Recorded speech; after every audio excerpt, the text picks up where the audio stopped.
and welcome to Rural Roots, A Road Less Traveled, a podcast by North Country Healthcare.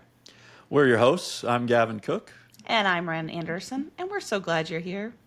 Gavin, we have our first ever pair of guests, Claire Fox and Abby Lane from our Performance Excellence team with us today. Welcome to the pod, Claire and Abby. Thank you. Thank you. We're so excited that you're here. And Claire, we're going to send it to you first because we know you're probably our longest listener. So you know what we're going to ask you is, how did you get on this road less traveled? Yes, so I would say that since a very young age, I wanted to go into healthcare.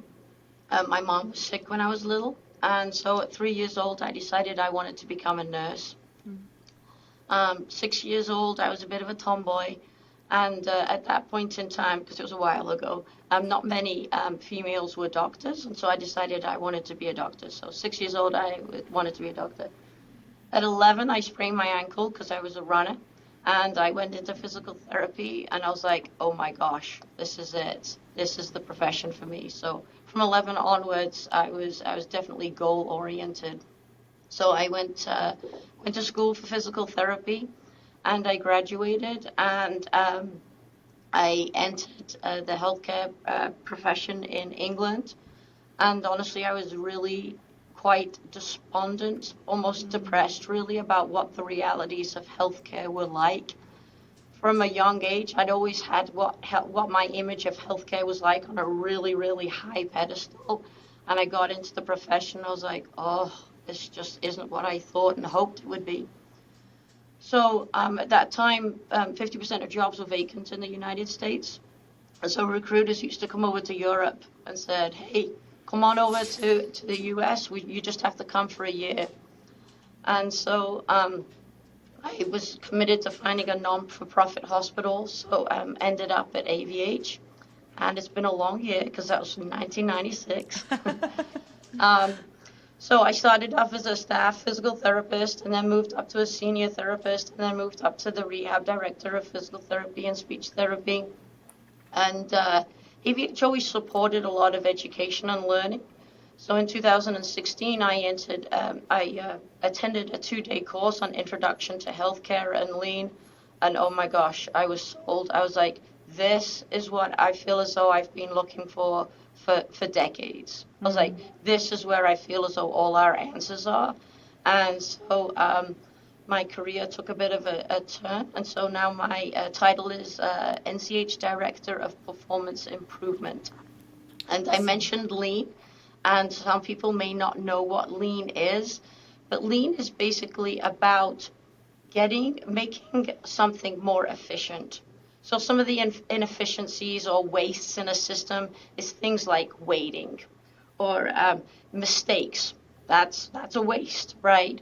Or moving around too many times to get one job done. Right. Or you might order like 3,000, items, but you only need 100. And then if you after a certain period of time, the others go out of date, and so you have to throw them away. So that, in a nutshell, is kind of like what lean is. And it's about empowering the staff, because they are the experts, to make the changes, see where the waste is, and then make the changes themselves. Wow. Thank you, Claire. And Abby, tell us about your road less traveled. How did you get to NCH? And full disclosure, you work with Claire on a daily basis, right? Yes.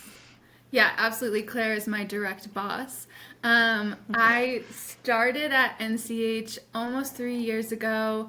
I had moved to the area because my sister had relocated to Littleton. She's an elementary school teacher. She graduated college and then moved to the area. I was looking for somewhere to be. I wanted to relocate and came to visit her here, and I was like, this is the place. And so I moved to the area. I was at the time working remotely with my previous job. I was working for the Museum of Math in New York City. So I lived in New York City for a little bit. I left because of the pandemic. Haven't found my way back there yet. I'm not sure if that's in the cards for me at some point, but right now I have my little walkable town. And that was, one of the things I really liked about being in an urban area. So I'm like, I have that now here on a much smaller scale. The air is cleaner. Lots of nice things about being here too. So, yeah, I found my way to the performance excellence team as the administrative assistant was my first role here. And then Claire was looking for somebody to join her sub department of performance improvement, and I was like, oh, that's the thing I want to do. It was not what I expected that I wanted to do when I graduated college with a degree in writing. And so, yeah, when I started at NCH, I took the Yellow Belt class within my first month, I think, of starting. Claire and Bernie really, really hyped it up. I was like, all right, I hope this class is as good as I'm hearing it's going to be because it's got a lot of buzz. And I took the class. I loved the class.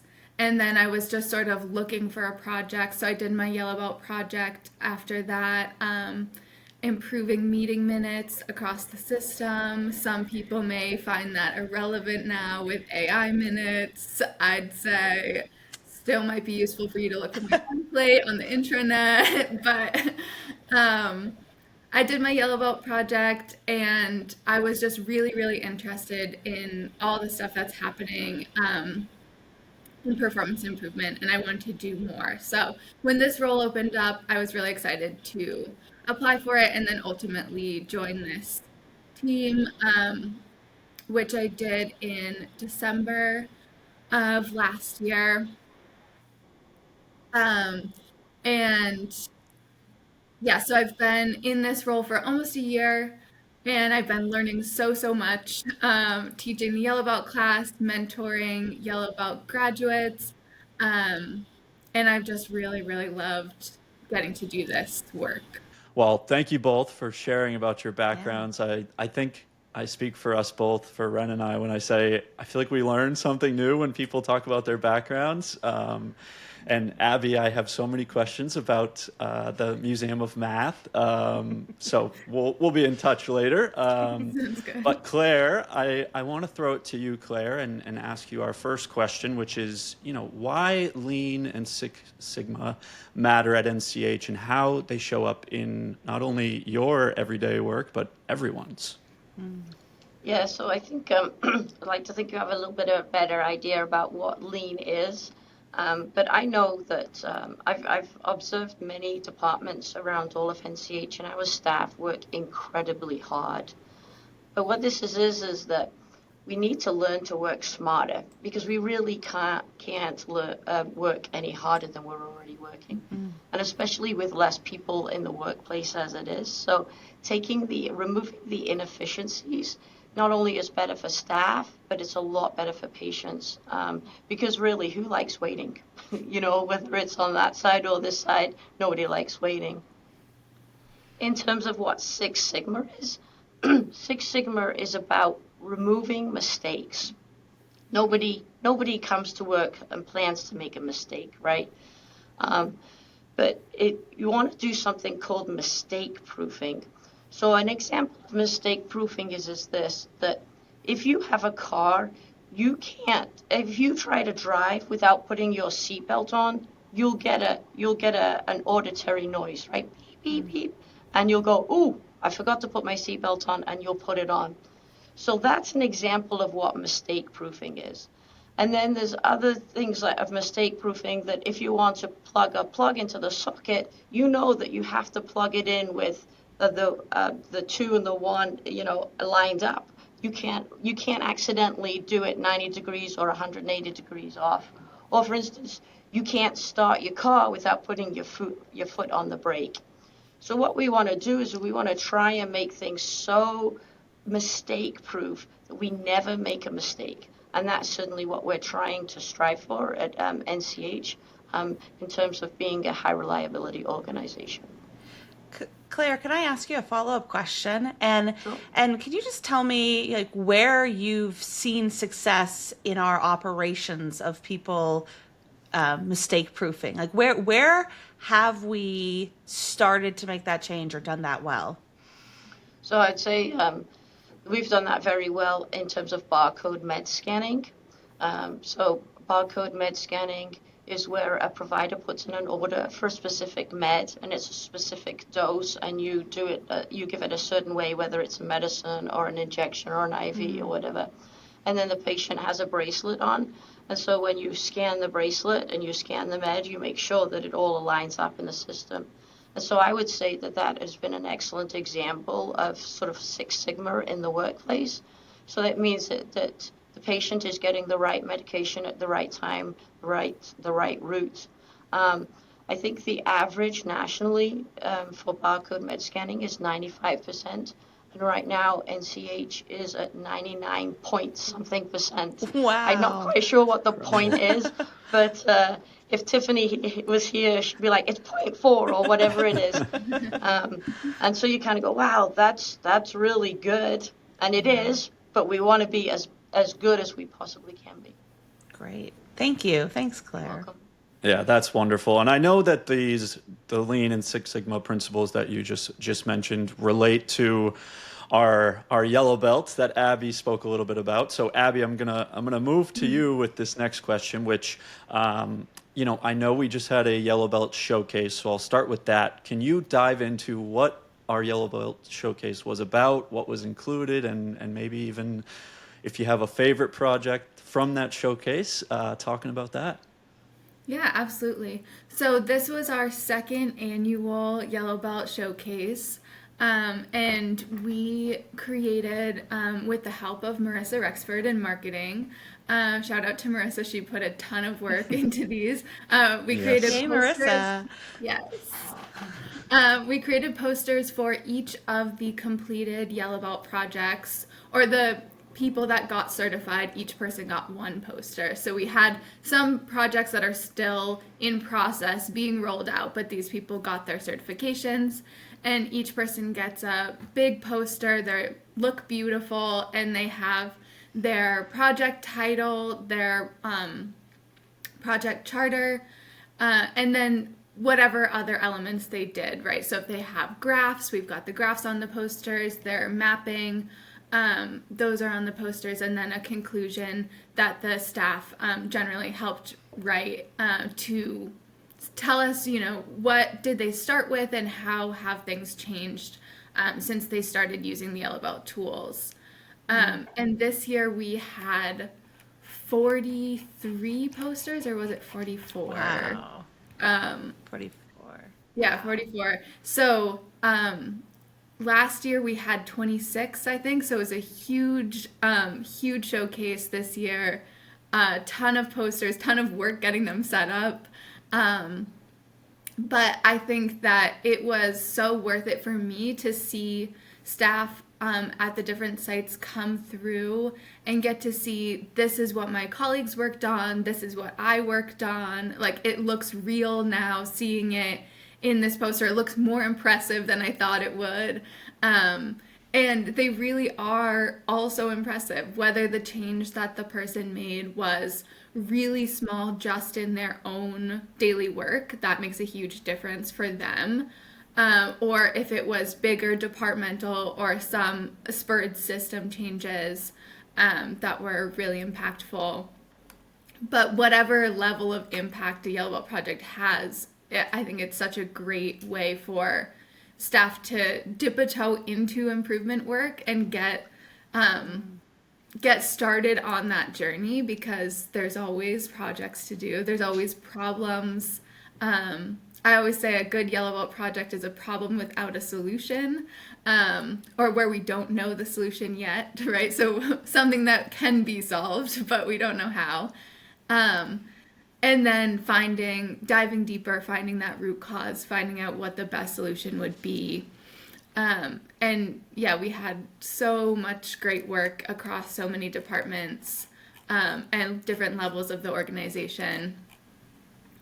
Yeah, I think I will say Claire and I did vote for our favorite projects. That was an option people could do when they came through. But it was so, so difficult for us to choose because they're really all great in their own way. So yeah, I'd say I don't want to reveal my top three. I'll say I had a great time working with all my mentees. I think it was really great to see everything that they were able to change. Gavin was one of my mentees. I don't want to say whether or not he was one of my favorites. Gavin was my first person that I mentored to graduate, so that's very special to me. Because it was the first project that I saw through like start to finish as a mentor. But so many great projects.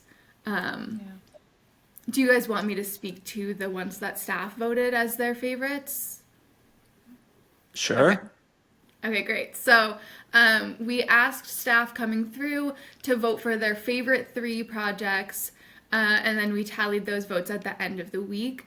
So we didn't give them any sort of criteria. Some people took it really, really seriously. Some people were just like, I'm going to vote for myself. And then this other project that benefited me, which is personally how I would do it, is, which ones made the biggest impact on my day-to-day work, my project being number 1. But some people were like, oh, I won't vote for myself. That's unethical. I'm like, okay.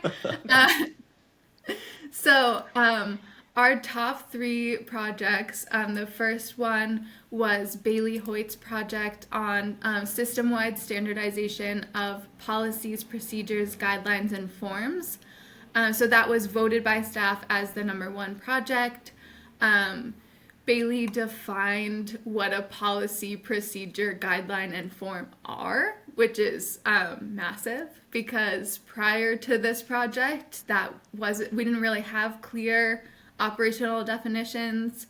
Her project was finished, or she got certified right at the end of the year, so there's still more to come with her project.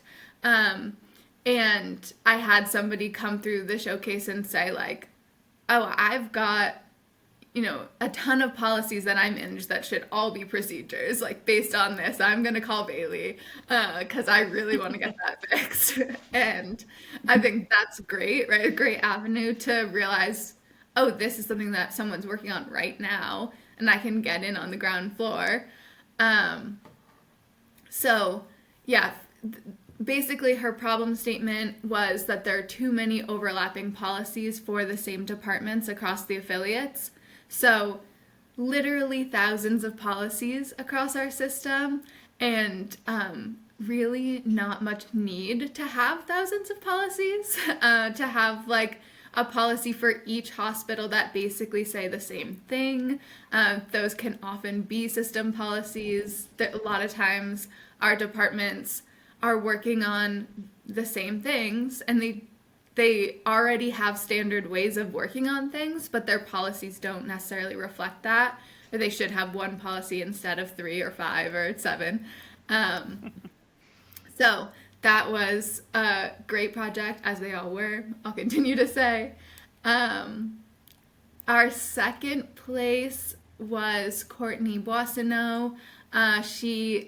Her project title uses the name of the medication that she was working on reducing the waste for, and I do not know how to say it. But basically, reducing medication waste in the operating room at AVH. So 2 specific medications were being wasted because of lack of use. And so essentially, she looked at how often these medications are expiring and being thrown away, and then figuring out what's that right number of these medications to have in the OR at a time. What's reasonable? We want to make sure that we always have some, because when we need it, but we don't want to be consistently throwing it out. And then what she was able to reduce a lot of that waste, which saves us money, which saves us from just throwing things away. Yeah, which is really great. that's fantastic. Yeah. And I think that was a really cool poster to see because it's a very apparent change. Even if you don't know how to pronounce the medications, you can still see by looking at it, right? Like she's made a huge change that directly impacts her work, right? In her work area, what's something that drives me crazy? We're always throwing this away.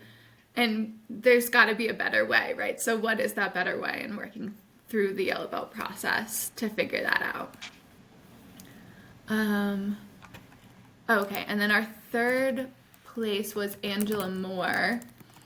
And I will say Claire was the mentor of all three of the top projects, which I'm not jealous. I think Claire's been doing this longer than I have. But I just, in case she wants to jump in at any point of the stuff that these people worked on, just let me know. But Angela worked on emergency department nurse level charging accuracy. So basically, she found that there are discrepancies between the nursing care that's being delivered in the emergency department and what's being captured for charges. And she kind of had one way that she was thinking about it initially, and then through digging, trying to find the root cause, right, this became a much larger project, which this is something that is being looked at now across the whole system. And an outside auditor was brought in, and the scale of this project became a lot bigger. And sometimes in terms of a yellow belt project, we want the scale to be small. We want it to be focused right on the individual person's work. But with Angela's role, it was like appropriate for her to dig into that stuff, be part of those larger meetings. So this project became something much bigger, which is very cool to see. Wow. Yeah. Well, Abby, thank you for sharing those with me. And I had a chance to go visit you at the Whitefield Clinic when you were Yes. there with your tour, and I was one of those people who took voting very, very seriously, but also was just so blown away by not only the sheer amount of yellow belt projects that were completed this year, but just everyone I went through, I went, oh my gosh, I didn't even think of that. Of Right. course, that needed to be the solution. So I know that you approach it without the solution, but the how they got to the solution and how they showed their logic was just so impressive. But it leads me into a question. I think I'll throw it to Claire. So, how do you coach those teams through not only the problem solving, but also the sustainability? Because a lot of work goes on the front end and saying this is the solution, but we all know if we let our foot off that gas pedal, that sometimes we lose momentum. So, how do you coach teams through that? Right. So, once people have root caused what the problem is and come up with a solution, you're absolutely right, Ren. Sometimes we remeasure what it is and we're like, woohoo, we're now at like 95, 100%. That's great. I'm all done. But in some ways, that's when the work just really starts getting going, because you need to make sure that you maintain those positive outcomes. Right. And so we encourage staff to do something what's called a check act form. And so basically they're saying, hey, we're going to monitor what the data is for the next like 6 months, every single month. And if it continues to be 95%, awesome. Then we're going to start measuring it every quarter. If it continues to be 95%, great.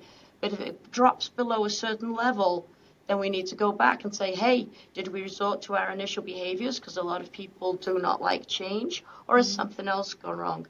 90% of the time is because people don't like change and they've resorted back to their initial behaviors. Yeah. So some of the projects, basically you need 5 points to finish your project. And it's basically about mastering or using the lean tools. So some projects are completed and you see the tracking by the time they've got their 5 points, and other people get their 5 points and then you're tracking it from there. But we're being very diligent about making sure that the positive changes are sustained. Well, and I know I owe you my check, my checklist. So publicly, I'll say I'll get that to you.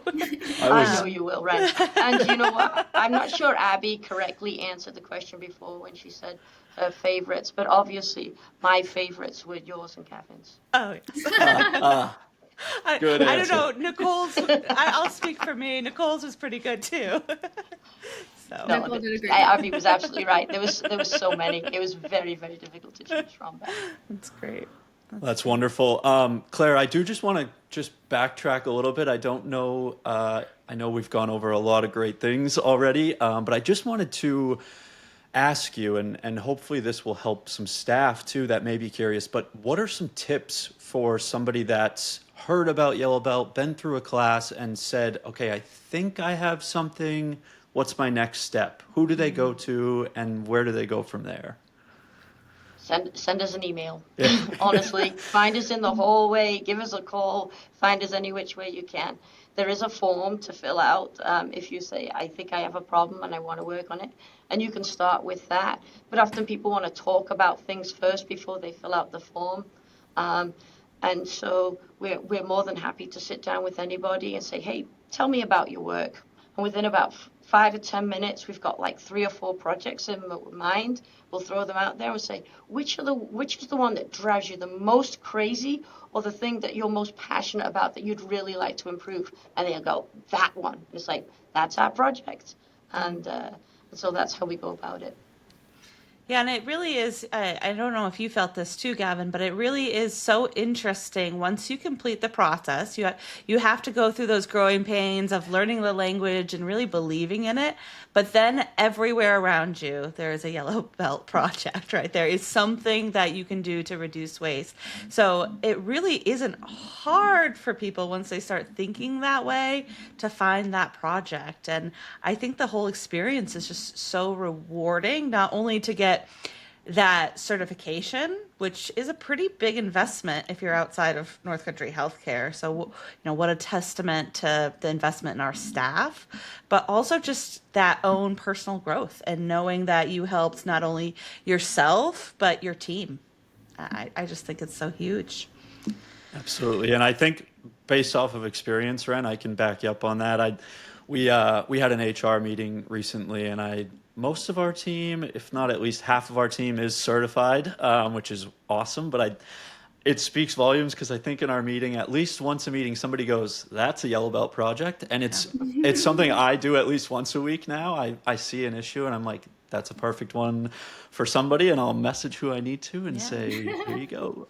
Yeah, But it's something. transformative. Yeah, it's something I see myself doing now at least once a week. So I think that's true, Kevin. Once you start seeing the waste, you can't unsee it. Right. And you're like, it's there, it's there, it's there, it's there, and it kind of, it sucks you right in.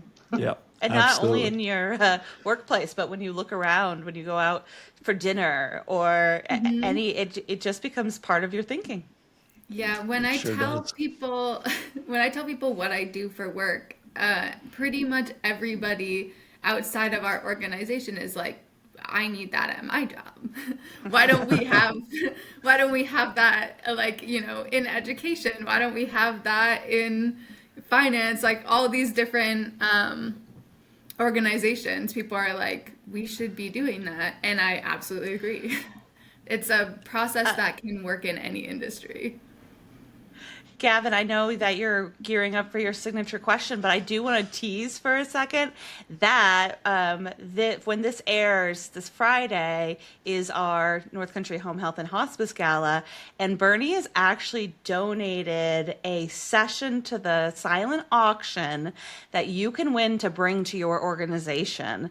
So that online bidding is available. We'll flash it up here, Tyler. We'll put up that screen for you for that link, but you can win Yellow Belt at your organization, whether it's you're a listener who has a small business or you have a big business. I think he capped it at 20, so huge opportunity for people to bring it. So that is my plug for the silent auction. Thanks for teeing it up, Abby. Yes, of course. That's incredible. That's incredible. And thanks, Ren, for saving my question. It's my favorite part of the podcast. I know you're both listeners, so I'm sure you're ready for it. But Abby, I'm going to start with you. Okay. What keeps you going and coming to work every day, excited, ready for the day, even on those, you have a rough week or a rough day? What makes you come back? Yeah, I mean, every day is different. I've heard a lot of people say that on the podcast, right? But it's true in performance improvement, you know some projects that you're working on, right? But it's any day a new project could come through. Any day we could find out more about one of the problems that we're looking into and it takes a totally different direction, or we finally get that like win of we figured out the solution. Or even for me, like when one of my mentees, like they have that like aha moment with one of the project tools, that feels really, really good in terms of I want us all to be able to talk about data. I want us all to be able to talk about process maps. And it's, becoming more and more ingrained in our culture. So when people see a process map, they know how to read it or they know how to speak to it. And I think that's so exciting to see that grow and grow. So yeah, any day could be the day that we get a really exciting project or that we get a really good breakthrough. So I think those are definitely things that keep me going. I think I've been drawn to this work because I like to make stuff better. I love improvement in general. So I think getting to help staff improve their own work and make things more efficient, have them no longer being driven crazy by this one thing, that's very exciting for me. Cool. That's wonderful, wonderful. And I know the day you and I broke through on my project was a good day. It's ingrained in Yes. here. So thank you for that. Absolutely. All right, Claire, off to you. What keeps you going as well? I think nationally and internationally, there's a lot of problems with healthcare. I'm not sure many countries have got it perfect, but healthcare is very expensive, and it's challenging for everybody. And so I think if there's something that we can do to help make things, if they're more effective and they're more efficient in a shorter period of time, so we can help to drive down the costs of healthcare, because everybody has a right to be well, And so the fact that I have the ability to be able to come to work and sort of like help, I feel as though I'm helping to drive that, because healthcare is not perfect and our patients deserve the best care that they possibly can. And I'm excited to try and strive towards that at North Country Healthcare. All right. Well, thank you, Claire and Abby. We will round it off. You have 30 seconds each. Anything anyone should know about North Country Healthcare, getting into healthcare, process improvement, anything at all. You have 30 seconds each. Claire, we'll start with you. Healthcare is a noble profession, or many professions. It's excellent to be able to come to work and be able to have an impact, and just do it. Honestly, follow your heart and just do it. Thanks, Claire. Abby, anything to round out our Yeah. pod? I'll say there's many different paths into healthcare. I didn't expect my path to take me this way, and I'm really enjoying it.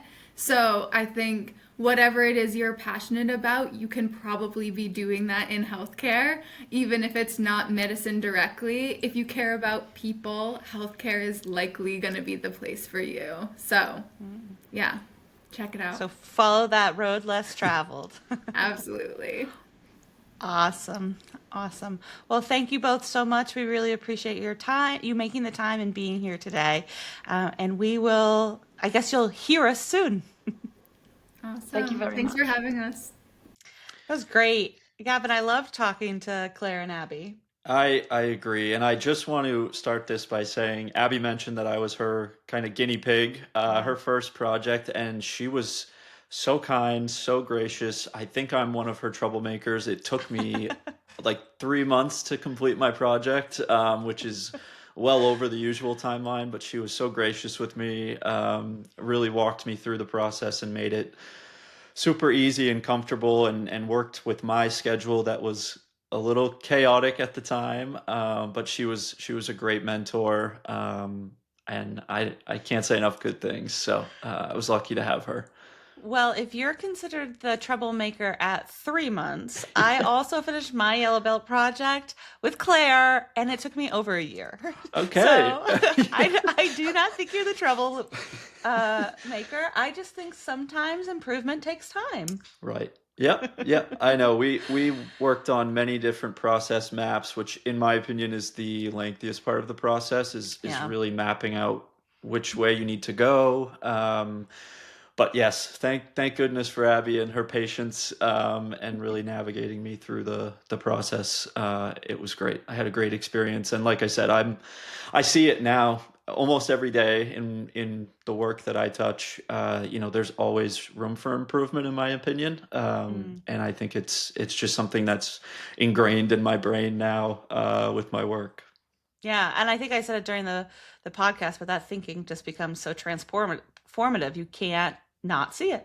Right. So, All right. Absolutely. Well, before we intro our guest for the next podcast, I did yeah. want to bring up why we both have our blue on today, which today, the day we're recording, is World Diabetes Day.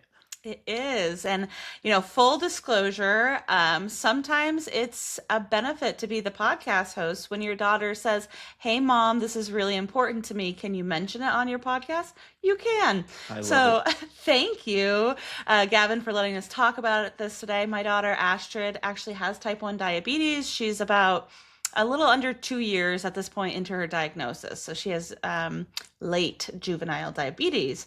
But this year's World Diabetes Day focus is actually diabetes in the workplace. So I thought it was really appropriate to bring here. And I just want to share a couple of facts with you. And that is 7 in 10 folks that are of working age actually have diabetes.